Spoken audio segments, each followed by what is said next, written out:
الأهلي في نهائي أفريقيا للمرة الخامسة على التوالي، والمرة السابعة في آخر 8 سنين، وفي المجمل المرة ال17 في تاريخ الأهلي. أرقام الأهلي في دوري أبطال أفريقيا مرعبة الحقيقة، وحاجة مهمة جدا تحسب للجيل ده من اللعيبة إنه وصل للفاينل 5 مرات ورا بعض. أنت متخيل؟ يعني آخر 4 سنين الأهلي وصل للفاينل، كسب 3 وخسر 1، ودلوقتي بيلعب على فاينل جديد، فاينل عربي ضد الترجي التونسي اللي قدر عمل مفاجأة بالنسبة لي كبيرة جدا، انه يطلع سان داونز. ومش بس كده، ده يفوز على سان داونز في رادس ويرجع يكسب سان داونز كمان بجون رائد بوشنيبه في ملعب سان داونز. فهيبقى مواجهه عربيه اعتقد مفتوحه لكل الاحتمالات مع المستوى اللي الترجي قدر يعمله المباراتين اللي فاتوا.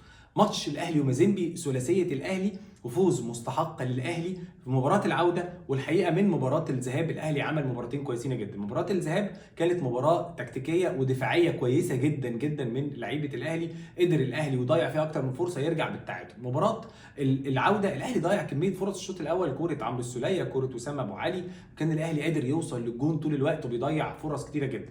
مارسيل كولر اختار انه يبدا ماتش العوده بوجود بيرسي تاو على حساب رضا سليم، ودي التغييره الوحيده اللي عملها. انا كنت متوقع في التشكيل ده الحقيقه ان قفشه هيبدا مكان اكرم توفيق، لكن كولر فاجئنا باكرم توفيق اللي كان نجم المباراه بلا منازع.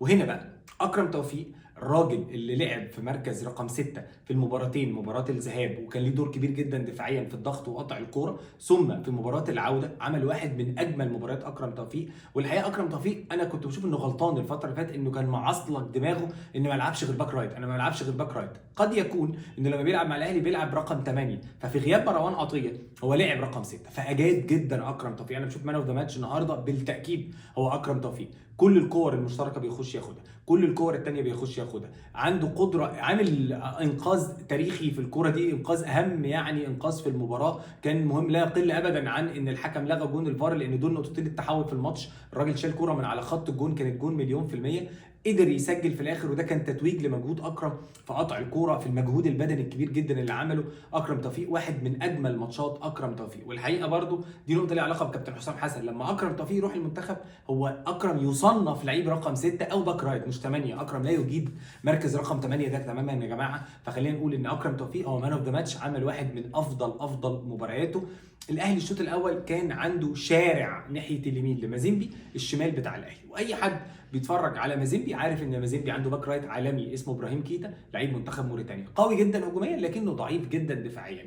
ليه ضعيف جدا دفاعيا؟ لان ابراهيم كيتا ده اول ما الجناح اللي بيلعب قدامه اللي هو زي احمد عبد القادر بياخده وينزل بيه لتحت، هتلاقي كيتا ده بينزل وراه. لو الاهلي بيستلم في نص ملعبه ناحيه الشمال هتلاقي كيتا ده طالع يضغط من قدام ومش متغطي ظهره ورا، فطول الوقت في مساحه وراه. ده ما بالك انه دايما عنده مشكله في وضعيات جسمه في الوقفه، فالكوره بتتلعب في ظهره. ابراهيم كيتا بينزل يستلم تحت، يقدر يتحرك احمد عبد القادر في ظهره، او عبد القادر يسحبه لتحت ويتحرك معلول في ظهره.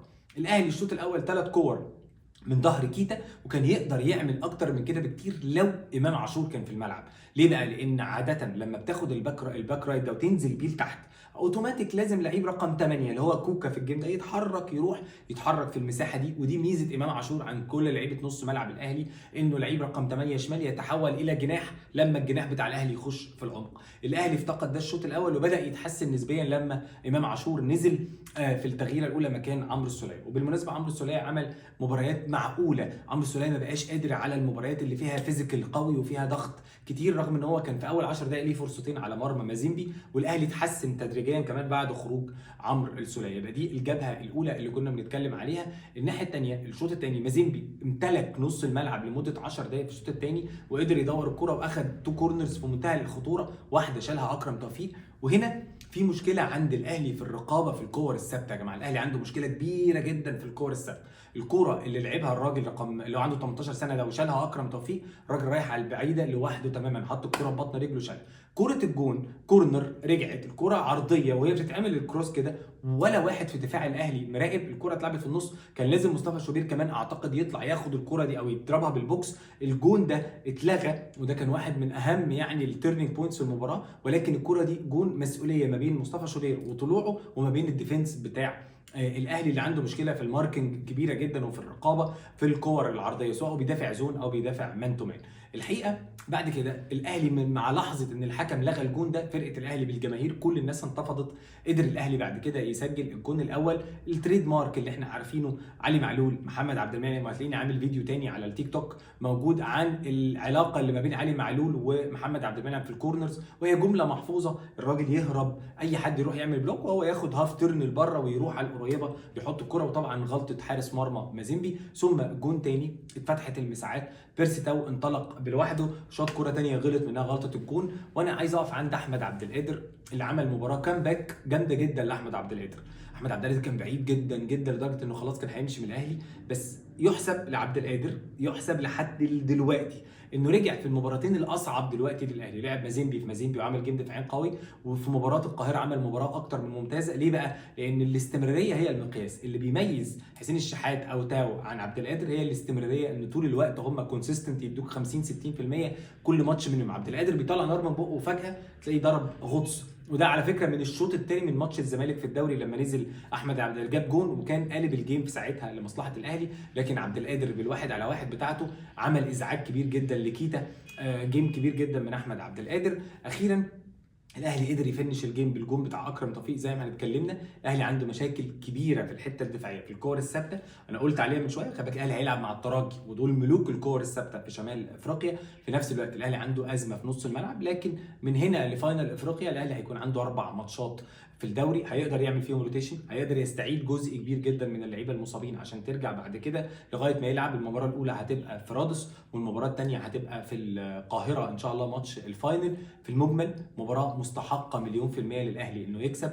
ذهاب واياب ضيع مجموعه كبيره جدا من الاهداف هنا. اخر حاجه وسام ابو علي، وسام ابو علي لعيب كبير، تحركاته اكتر من ممتازه، الراجل بيتحرك كويس جدا. هتستخدمه محطه هو شغال، هتلعب معاه على الكوره على الارض، كورته كويسه، بيقدر يدريبل ويعدي. محتاج بس يزود اللينك اب، انه يبقى هو اللي زمايله على الارض بيسندوا عليه ويحرك اللعب في الكور العاليه اكتر من ممتاز. انا شايف ان ترتيب هجوم الاهلي بالتاكيد وسام ابو علي، كهربا، وبعد كده مودست. لو وسام مش موجود كهربا برضه لا يقل عنه لانه بيقدر يقلب الجيم. الاهلي مع استعاده امام عاشور ومروان عطيه هيستعيد 60 70% من قوه نص ملعبه في التاكيد. وده كان كل شيء عن لقاء الاهلي ومازيمبي اللي الاهلي كسبه 3-0. اشوفكم على الف خير، وان شاء الله بعد ماتش الزمالك نطلع كمان نبارك للزمالك ان شاء الله.